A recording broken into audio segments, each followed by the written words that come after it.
আসসালামু আলাইকুম। Hello everyone. আশা করছি সকলে ভালো আছেন। আজকে আমি আপনাদেরকে তৈরি করে দেখাবো চিকেন শিক কাবাব অথবা চিকেন বিহারি কাবাব। অনেকে এটাকে চিকেন বিহারি কাবাবও বলে থাকেন, আবার অনেকে এটাকে চিকেন শিক কাবাবও বলে থাকেন। এই কাবাবটা আপনারা রুটি, পরোটা, নান অথবা যেকোনো পোলাও বা সাদা ভাতের সাথে পরিবেশন করতে পারবেন। চাইলে কিন্তু সন্ধ্যার স্ন্যাকস হিসেবেও এই কাবাবটা তৈরি করে খেতে পারেন। এছাড়া কিন্তু রোজায় ইফতার আইটেম হিসেবেও এই কাবাবটি আপনারা টেবিলে পরিবেশন করতে পারেন। তো চলুন আজকের এই শিক কাবাব রেসিপিটি দেখে নেওয়া যাক।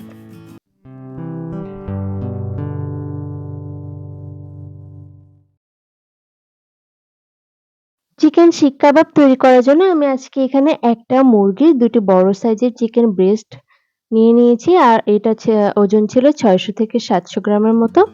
এখন আমি একটা ছুরির সাহায্যে এভাবে পাতলা, পাতলা চিকন লম্বালম্বি করে মাংসগুলোকে কেটে নিচ্ছি। চেষ্টা করবেন চিকন করে এভাবে ছোট স্লাইস করে কেটে নেওয়ার জন্য। আবার এত বেশিও পাতলা করতে যাবেন না, যাতে কাঠির গায়ে লেগে থাকতে পারে, সেরকম আন্দাজ অনুযায়ী একটা সাইজে কেটে নেবেন। আমি কিভাবে কেটে নিচ্ছি সেটা অবশ্যই আপনারা ভিডিওতে দেখতে পাচ্ছেন। চেষ্টা করবেন অবশ্যই এরকম একটা সাইজে কেটে নেবার জন্য। তুলনামূলক বেশি পাতলা করে যদি কাটেন, তাহলে যখন মসলাটা মেরিনেট করে রাখা হবে তখন কিন্তু চিকেনগুলো খুলে, খুলে আসবে। এরকম টুকরো হিসেবে থাকবে না। তাই চেষ্টা করবেন একটু পুরুত্বে রেখে চিকেনটাকে কেটে নেবার জন্য। আমার সমস্ত চিকেনগুলো কাটা হয়ে গিয়েছে। এগুলোকে আমি ভালোভাবে ধুয়ে এবার একটা পাত্রে নিয়ে নিয়েছি। এখানে আমি দিয়ে দিচ্ছি কিছু পরিমাণে বেকিং সোডা এবং কিছু পরিমাণে খাবার লবণ। এই উপকরণ দুটি দিয়ে আমি বেশ কিছুটা সময় মাখিয়ে চিকেনটাকে রেস্টে রেখে দেব। চেষ্টা করবেন বেকিং সোডা দিয়ে চিকেনটাকে ১০ মিনিটের মতো মেরিনেট করে রাখার জন্য। চিকেনের ব্রেস্টের পার্টটা কিন্তু অনেক বেশি ড্রাই হয়ে থাকে, সেজন্য এখানে বেকিং সোডাটা ব্যবহার করলে অনেক বেশি নরম হয়ে যায়। এখানে আমি একটা মসলা অ্যাড করে দিব। সেটা হচ্ছে এখানে আমি পেঁয়াজ বেরেস্তা করে নিয়েছি আর নিয়েছি টক দই। এটিকে এখন আমি একসাথে ব্লেন্ডারে ব্লেন্ড করে একটা মসলা তৈরি করে নেব চিকেনটাকে ম্যারিনেট করে রাখার জন্য। তো চলুন ব্লেন্ডারে এটিকে ব্লেন্ড করে নিয়ে আসি। এবার এখানে আমি আরো কিছু গুঁড়ো মসলা ব্যবহার করছি। দিয়ে দিচ্ছি ১ চা চামচের মতো মরিচ গুঁড়া, ১ চা চামচের মতো ধনে গুঁড়া, ১ চা চামচের মতো কাবাব মসলা। দিয়ে দিচ্ছি ২ চা চামচের মতো আদা ও রসুন বাটা এবং সেই দই ও পেঁয়াজ বেরেস্তা ব্লেন্ড করা মসলাটা। তো সবগুলো উপকরণ দিয়ে আমি ভালোভাবে হাতের সাহায্যে চিকেনটাকে মাখিয়ে নেব। চেষ্টা করবেন অবশ্যই হাতের সাহায্যে সবগুলো উপকরণকে চিকেনের সাথে ভালোভাবে মাখিয়ে নেওয়ার জন্য। চেষ্টা করবেন অবশ্যই হাত দিয়ে ভালোভাবে মাখিয়ে নেওয়ার জন্য, যাতে মশলাগুলো চিকেনের গায়ে ভালোভাবে লেগে যায়। তো আমি হাত দিয়ে ভালোভাবে চিকেনটাকে মাখিয়ে নিচ্ছি। এবার আমি চিকেনটাকে রেস্টে রেখে দেব ওভারনাইট। আপনারা হাতে যদি কম সময় থাকে তাহলে কিন্তু প্রায় কয়েক ঘন্টা মাখিয়ে রেখে দিতে পারেন। তাহলে চিকেনটা খেতে একটু নরম হবে, সফট অ্যান্ড জুসি হবে। এখানে আমি সুপার শপ থেকে কিনে আনা কিছু সাসলিকের কাঠি নিয়েছি। এখন এই সাসলিকের কাঠিগুলোকে আমি একটু লবণ পানিতে ভিজিয়ে রাখবো ৭ থেকে ৮ মিনিটের মতো। এই ধরনের সাসলিকের কাঠি কিন্তু আপনারা আশেপাশে যেকোনো সুপার শপ অথবা বড় কোনো মুদি দোকানে পেয়ে যাবেন। তো আপনাদের হাতের কাছে যদি সাসলিকের কাঠি না থাকে, সেক্ষেত্রে কিন্তু আপনারা শিক থাকলে সেটাও ব্যবহার করতে পারেন।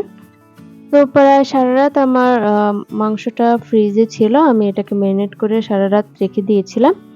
এখন এটিকে আমি কাঠির গায়ে একটা, একটা করে গেঁথে নেব।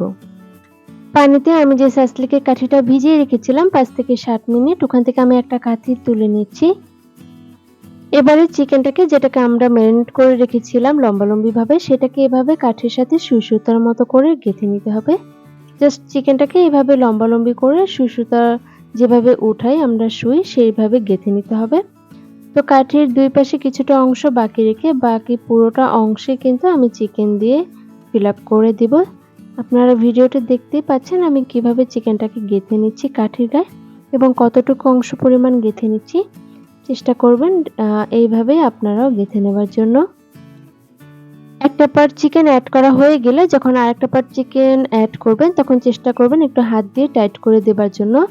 এটা যদি অনেক বেশি লুজ হয়ে যায়, তাহলে যখন আপনারা ভাজতে যাবেন তখন কিন্তু উল্টাতে সমস্যা হতে পারে। তাই চেষ্টা করবেন চিকেনের অংশগুলো যেন টাইট থাকে।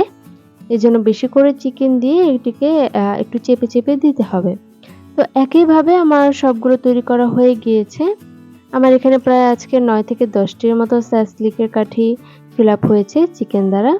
তো আমার সবগুলো তৈরি করা হয়ে গিয়েছে। এবার ভেজে নেবার পালা। আপনারা কিন্তু চাইলে এভাবে ফ্রিজে সংরক্ষণও করতে পারেন। যদি আগামী দিন আপনাদের অনেক বেশি রান্না থাকে, এভাবে কিন্তু আপনারা রাত্রে তৈরি করে রেখে দিতে পারেন। তো পরের দিন আপনারা শুধু ভেজে নিলেই হয়ে যাবে। এবার চুলায় আমি একটা প্যান বসিয়ে দিয়েছি। প্যানে দিয়ে দিচ্ছি রান্নার সয়াবিন তেল। তেলটা হালকা মাঝারি গরম হয়ে আসলে তাতে আমি সেই সাজলেকের কাঠিগুলো একে, একে দিয়ে দিব। তেলটা অবশ্যই বেশি গরম হওয়া যাবে না, তাতে কিন্তু চিকেনগুলো পুড়ে যেতে পারে। চিকেনগুলোকে মিডিয়াম আঁচে কিন্তু জাল করে ভেজে নিতে হবে বেশ কিছুটা সময়। আর খুব ভালোভাবে ভেজে নিতে হবে, সেজন্য চুলার আঁচটা হাই করা যাবে না। তো আমি ১ম ব্যাচে ৪ টার মতো সাসলিকের কাঠিতে চিকেন দিয়ে দিয়েছি। এগুলো আমার প্রায় ভাজা হয়ে গিয়েছে এক পাশ। তখন আমি এখানে একটা ব্রাশের সাহায্যে এভাবে একটু সয়া সস ব্রাশ করে দিচ্ছি। চেষ্টা করবেন সামান্য সয়া সস ব্রাশ করে দেওয়ার জন্য ফাঁকে, ফাঁকে। তাহলে কিন্তু এটা খেতে অনেক বেশি মজাদার এবং জুসি হয়।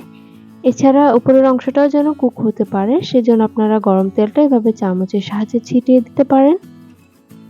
আচ্ছা, এখানে আপনাদের জন্য একটা প্রয়োজনীয় টিপস শেয়ার করি। সেটা হচ্ছে একসাথে যেন অনেকগুলা কাবাব দিতে যাবেন না। তাহলে কিন্তু চিকেন থেকে পানি উঠে যাবে আর তাতে চিকেনটা কুক হয়ে যাবে। কাবাবের মতো আর খেতে লাগবে না, ড্রাই হয়ে যাবে। তাই চেষ্টা করবেন এভাবে অল্প, অল্প করে ফাঁকা, ফাঁকা করে চিকেন যতটা দিতে পারেন ততটা দিয়ে কয়েক ব্যাচে ভেজে নেবার জন্য। তো এখন আমার এক পাশ মোটামুটি হয়ে যাবার পর আমি এটাকে উল্টিয়ে দিচ্ছি অপর পাশটা ফ্রাই করে নেওয়ার জন্য। আর চেষ্টা করবেন ২ পাশই উল্টে পাল্টে এবং সাইডগুলো পারলে উল্টে পাল্টে ভেজে নিতে। অপর পাশেও আমি একইভাবে ব্রাশ দিয়ে সয়া সসটা ব্রাশ করে নিচ্ছি। এতে কিন্তু খেতে অনেক বেশি টেস্টি হয়, যেহেতু সয়া সসটা খেতে অনেক বেশি ভালো লাগে।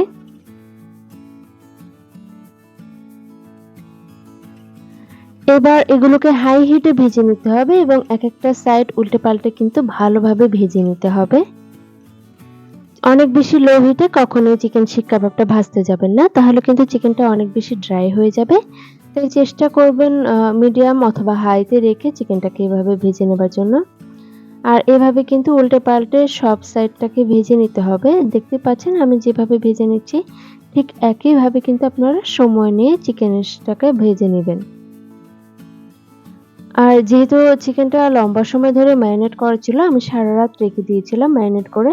তো এটা কিন্তু সিদ্ধ হতে তেমন বেশি সময় লাগবে না। তো একই প্রসেস ফলো করে আমি চিকেনটাকে বেশ কিছুটা সময় নিয়ে উল্টে পাল্টে ভেজে নিচ্ছি।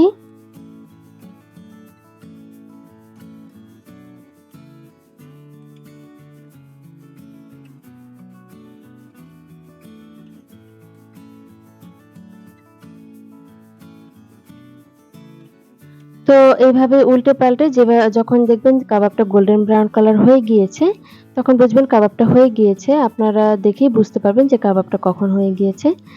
এই পর্যায়ে আমি কাবাবটাকে একটা পরিষ্কার প্লেটে তুলে নিচ্ছি। আর একইভাবে কিন্তু আমি বাকি যে কাবাবগুলো ছিল সেগুলো সবগুলোকে ভেজে নেব। তো সমস্ত কাবাব ভেজে নেওয়া হয়ে গিয়েছে আমার। এখন পরিবেশনের পালা। দেখতেই পাচ্ছেন কতটা সুন্দর হয়েছে এবং এর কালারটাও মাশাআল্লাহ এতটা সুন্দর এসেছে। দেখে কিন্তু মনে হচ্ছে একদম রেস্টুরেন্টের তৈরি অথবা রেস্টুরেন্ট থেকে নিয়ে এসেছি। আপনারা চাইলে কিন্তু এটি সাদা ভাত অথবা পোলাওর সাথেও তৈরি করে খেতে পারেন। এছাড়া নান, রুটি, পরোটা এসব দিয়েও খেতে পারেন। এছাড়া সন্ধ্যার স্ন্যাকস হিসেবেও কিন্তু আপনারা বাচ্চাদেরকে তৈরি করে দিতে পারেন। তো এখানে ডেকোরেশনের জন্য আমি একটু সাদা তিল ব্যবহার করছি। সাদা তিল উপরে ছড়িয়ে দিয়ে এভাবে আমি ডেকোরেশন করে নিচ্ছি। আর এভাবেই কিন্তু তৈরি হয়ে গেল চিকেন শিক কাবাব বা চিকেন বিহারি কাবাব। ঈদ আইটেম অথবা রোজায় কিন্তু আপনারা চাইলে অবশ্যই এই আইটেমটা তৈরি করে নিতে পারেন। তো চলুন দেখে নিই এটা কতটা সফট অ্যান্ড জুসি হয়েছে। আমি একটু হাতের সাহায্যে ভেঙে দেখিয়ে দিচ্ছি। আপনারা কিন্তু দেখেই বুঝতে পারছেন কাবাবটা কতটা সফট হয়েছে। এটা কিন্তু খেতেও অনেক বেশি মজার হয়েছে। তো কেমন লাগলো আজকের এই রেসিপি অবশ্যই কমেন্ট করে জানাবেন। আর সবাই ভালো থাকবেন এবং সুস্থ থাকবেন। আল্লাহ হাফেজ।